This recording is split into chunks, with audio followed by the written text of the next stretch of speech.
Hello, my dear friends, it's Yuri Tvetkov, and this is one more perfect reason to make one more video about the golf statistics.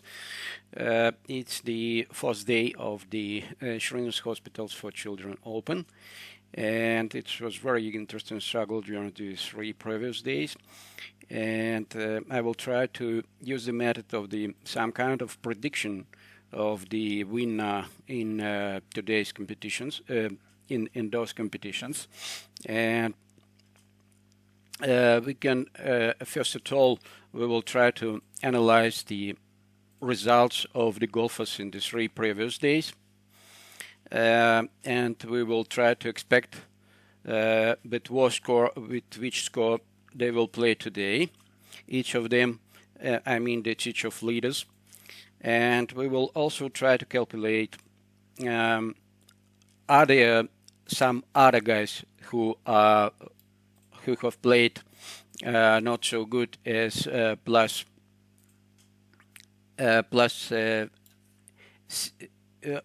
minus 16 have reasons to be among those ones who will try to win today.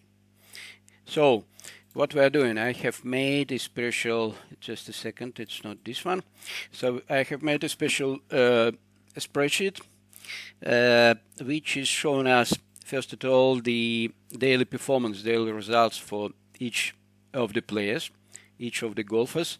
So it was 13 players. It's not specially, it's just the number of the players who could play minus 16 and better these days, and plus the 14 player which we will call the somebody.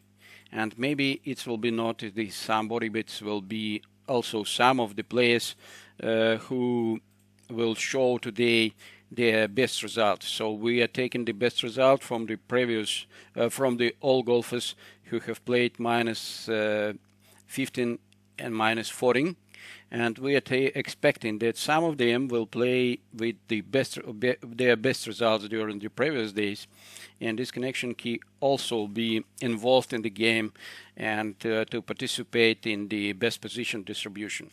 So we are taking just a scoring for 3 days. We are calculating, and as we see that the total result, and after that we are trying to analyze what was the best round for each golfer, and we are putting here the figures of the best round. After that we are expecting that if the golfer will show the best round which he have played before in previous 3 days, which score will have he will have, and we are trying to understand. For example, we can say that Martin Laird, his best round was 63. The Patrick Cantlay, his best round were also 63, and Matthew Wolff, his best round was 61. So if they will play the same score as the best round today, they will have the total score in the end of the day minus 28. It has given us the first figure of the expectation. The second situation, we are trying to calculate what will happen if they will have the worst round, because you see that different players have a very different distribution, and they're very different distribution because the worst and the best round. For example, Martin Laird and Patrick Cantlay, they have exactly the same scoring in the previous day, so they have played 65, 63, 65, 63, 65, 65. So in this connection, the worst round for them and the best round for them are the same. And if they will play today their worst round with 65, the total scoring will be minus 26 for both of them. But Matthew Wolff, he have played very perfect round yesterday, 61, but his worst round during this tournament was in the first day, 68. So if he play his worst round during this tournament, he will have the scoring minus 3 today and the total score minus 21. And we can expect that if he will play the worst round and other players will play the worst round, there will be some golfers who will have the better results in the end of the day. And we also can expect that, so it's a second measurement for us. So we also can expect that the short round which they have played yesterday is most influential for the total performance, because you see that maybe some of them have played such a way that in the first 2 days they just studied the course, they just study how to play from different positions, they are rising experience, and all this positive experience was combined in the achievements of the short round. And this connection we can expect, okay, the short round is more influential for the total performance and total result that maybe the first day and the second day rounds, because it looks like it's starting developing the skills exactly in those days and exactly for those scores. So we are calculating the short round. And if we will take a look for the total score, so we can expect that if the Matthew Wolff will show the results as yesterday, he will be the winner today with the advantage of 2 points. After that, we are calculating the average round, and the figures of the average round is we are calculating as the best round plus worst round plus short round is divided for 3. So certainly for the Martin Late and Patrick Cantlay, it will be the same figures because they have played the same score in the short round, and their previous score, the total number is also the same. So the worst round and the best round for them are also the same. So this calculation is not giving us anything in the case of those two players. So after that we can see the scoring, the average round for all the golfers, and this way we are trying to expect results of those golfers. Plus that, what we need to include in our expectation of the total results for the 4 days. It's a shocking factor. I have used it because I have tried to calculate the same figures for the previous tournament, and what I have found is that actual results and expected results had mistakes certainly, and this mistake were at average 1.8. So I have decided that 1.8 is something which we are calling the shocking factors for the leading golfers in the end round of the tournament, because we certainly understand that they are playing for very serious monies, and in this connection it must be influential. It can influence for them. Okay, as we see, mostly this spreadsheet is giving us expectations which are relative with the previous results of the golfers, and we couldn't find the big difference between them. In this case, maybe it's not given anything against the leaderboard for the 3 days. Sometimes it's influencing much more seriously, but not this time. So what we also can use to predict results. It was highly interesting. During this tournament and the previous tournament, a lot of golfers have shown very good results. I'm calling the very good results are those ones which were the rounds which were played with -8, and I'm trying to make the video about such rounds. Today, it was very interesting that performance of the golfers during first 3 holes are highly influential for the expectation of their results in the end of the 18th hole. And this measurement, which is highly informative in this case, is the first putt proximity. We can see, for example, that Matthew Wolff have played yesterday -10, and his total distance of the putt, total proximity of the first putt on those holes were just 9 inches. So it's mean, I don't remember exactly, but it seems that he have played 2 birdies on the first 3 holes, and he was in, oh no, he have played 1 birdie, and on one of the hole he was in 1 inch to the hole only, and on the second one just in 8 inches. So in this case, the total first putt proximity is 9 inches only. And after that, I'm measuring it in the meters, in the centimeters, because you know that we are living in Russia, and for me it's much more comfortable to use the meters, and maybe for you also. So the average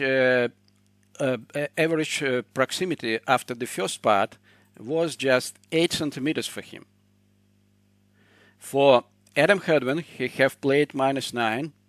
The average proximity was 0.6, so 6 centimeters. For Siwoo Kim, who have played -8, excuse me, he have made a mistake on one of the hole, and after the first putt, the proximity was approximately 3 feet. And this connection, his figure was not so perfect, so his proximity, total proximity, was 3 feet and 4 inches, and the average proximity was 34 centimeters, and so on for all the golfers who have played -7 and better yesterday. I just include those people who have played -7s to have more information and to see that it's a really interesting factor. Maybe it's not the so 100% describing the future performance of the golfers, but in my opinion, it is giving us the information about the emotional conditions of those golfers exactly in this day, exactly in this time, and exactly in those holes. I have tried to calculate it for the previous 3 days, and I have found that it's working not always for 100%, because sometimes the golfers have the total proximity after 3 holes approximately 7 feet. So it's much more higher than those figures we're looking currently, and but it's exclusion. It's also the possible exclusion. But anyway, it's giving us the information about the performance and the possible performance of those golfers. So I hope that combining of those 2 factors will give me a much more better opportunity to understand who will be who have more statistical chances to be the winner today. So I think that after they will start the 3 holes, I will put all the figures in this spreadsheet, and maybe yesterday, because they will finish too late for us in Russia today, maybe yesterday I will make the video with results, and we can compare the expected result and the end result. So it was my idea. I hope that it will be useful information for you, and maybe for some of you it will be highly interesting to take a look for the game of these golfers, you know, that look not only how they are playing, but also for their statistical results, and it will give you much more better expectations of those results. So, for example, now we can try to look for the, let's say that Emiliano Grillo, who have played perfectly during 2 first days of this tournament, but yesterday he was not so good in this connection. Currently his performance is not excellent, and we can try to see what is happening with him on the first 3 holes. So we're looking for play-by-play statistics. We can see that he was on the first hole, he was on the fringe, and the fringe is by the second stroke, I mean. And the fringe is not included in calculating of the statistics on the green. And this connection, we can say that his first putt on the green was from 7 inches, and it was finished in the hole. So on the next hole, he was on the green by third stroke only, 15 feet, 15 feet and 4 inches, and proximity of the first putt was 10 inches for him. And again, we can see that maybe it will be the situation when this method is giving us the sum of mistakes, because we can see that he was not by the second stroke on the green again. It was not a regular stroke on the green, and he have a good putt, and he finished this hole with one putt. And this connection, the total proximity of the first putt for him is only 10 inches, but his approaching is not so good to expect that he will play a good result. But anyway, in the putting, he is very good, and this connection is will be very interesting to see. Will the putting so highly influential for his end result? The second example is the Henrik Norlander, and here we can find that on the first hole he was by a regular stroke on the green, and proximity of first putt was 2 feet and 5 inches. On the second hole he was again on the green by the second stroke, or the regular stroke, and the proximity was 3 feet and 4 inches. And on the next hole he was on the green again by the second stroke, and proximity was 6 inches. So the total proximity for him will be 5 feet and 15 inches. 5 feet and 15 inches. It's not so many reasons to expect that he will play today extraordinary or very good. So I think that his score today will be not so good as -7, for example. And the last example is the Matt Kuchar. Just a second. So we can see that Matt was by the regular stroke on the green, but he have made a putt, and his proximity of the first putt was 2 feet and 2 inches. On the second hole, proximity was 23 inches, and on the next hole, the proximity was 2 feet and 1 inch. And we can say that it's approximately 5 feet and some inches, so it's not so many reasons to expect that today he will be highly successful. So this is the examples of the methodology, how is it working. Thank you very much for your attention. I hope to see you on my channel. Have a good evening, have a good golf, all over the golf. Thank you. Bye bye.